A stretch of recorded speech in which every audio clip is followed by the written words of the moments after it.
Thank you, Mr. Chair. Mr. Vanderwart, nice to meet you. Welcome to Rockville.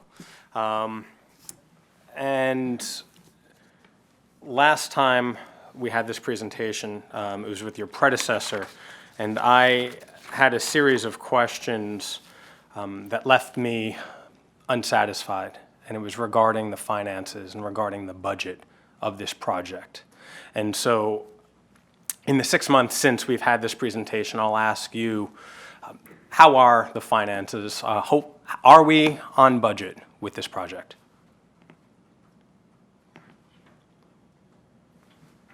I would say, Or Mr. Latuca, whoever wants to answer it. yeah, so it's so the whole budget for the project right now it's a $2 billion lump sum project. And we are tracking per the schedule that they invoice us as they do the work against the schedule, and we pay out their invoices. We're in excess of $700 million paid out. I don't have the exact number at my fingertips, but I can get that for you. But as far as a budget standpoint, we are,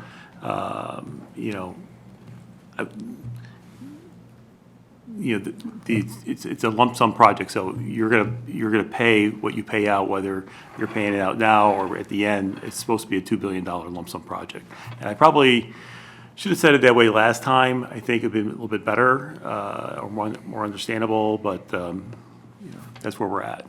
So let me ask the question a different way. Back in January, the Washington Post reported that there were over $300 million in cost overruns. Is that still the case? So there has been some change orders, some claims.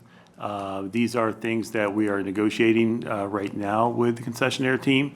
Some of the change orders are, for instance, there's something like Verizon wanted that we changed the design.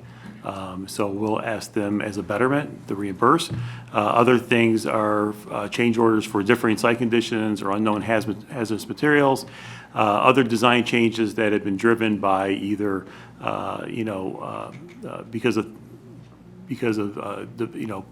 building owners may want to have done something to redevelop their building, so we have to change our design. So we're working out all these different costs right now, and in a global settlement discussion with the concessionaire team, and hopefully we'll have that wrapped up in soon.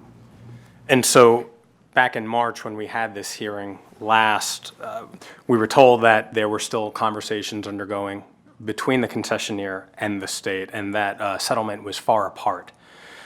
So I'll ask again, how closer are we to a settlement? What will the difference be between the concessionaire and the state? Basically, I want to ask how much will the taxpayers be on the hook for some of these cost overruns? So right now we're in this discussion. I really can't say any more about it.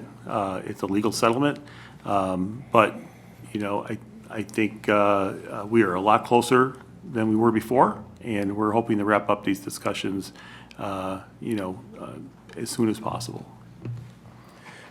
So I started by saying I was unsatisfied from the first hearing, and I'm still unsatisfied. The fact of the matter is, for a project that's a little more than $2 billion, the taxpayers of Montgomery County are contributing about $168 million. And so we should be part of this conversation. We should have a right to know how these taxpayer dollars are being spent. And in 2 occasions, I haven't been able to get an accurate accounting of this $2 billion project. So the settlement negotiations are confidential.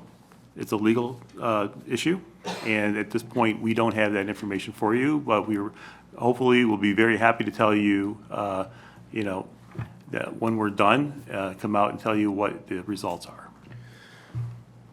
Okay, I'll take your word for it, because so far I haven't been able to get any information from you all. All the information that I've received have been tweets from the governor about when the first track was to be laid, and the other information's about cost overruns. There's something else that I've read in the news, and it was regarding whether or not the Purple Line will be opening in segments. Can you share with us whether or not the line will be open in full or whether it will be in segments? So, the litigation from the court case did delay us quite a bit of time, and We are determined to have operations by the end of '22. It's not going to be a full alignment, it'll be a portion. We don't have the ability to tell you exactly what portion yet, and we hope to have that, what do you think, Peter, by the end of the year? Hopefully, we're working toward the end of the year to get that information done. Yeah, I can echo what Chuck says. So we're working with MTA to having a part of the alignment operational by the end of '22.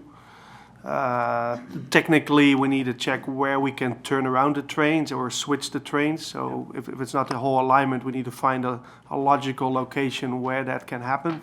We're not complete with our analysis yet, but we're pushing toward the end of the year to have that answer.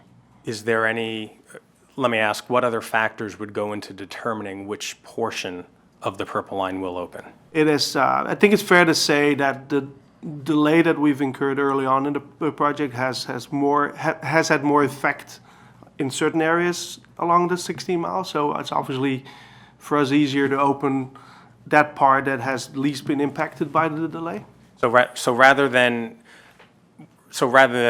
you telling me which portion will open, let me ask, what portions have been most affected by the construction? Where there's less interfaces with railroads, with public roads, Can you name some of those areas? well, we have the CSX, this is the Silver Spring interface. That's going to be the difficult one to include in an early opening. Sure, and to be honest about it, Silver Spring and that alignment there, it's a very complicated Yeah. project. Absolutely. And so understanding the complications there, I appreciate sharing the information that at its final, that it will not be able to open all at the same time. We're not quite sure exactly what areas will be open, but I'll say this.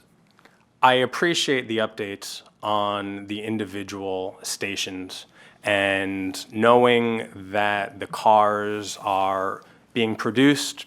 They look great. I'm excited to ride them, but I'm disappointed in the lack of candor about how a $2 billion project is being financially managed. When the residents of Montgomery County have contributed $168 million, there's a level of accountability that needs to be held. And I'm trying to do that, and I'm not getting any information. And so I'm at a loss here. I know a lot of other people are trying to discern the status of this project.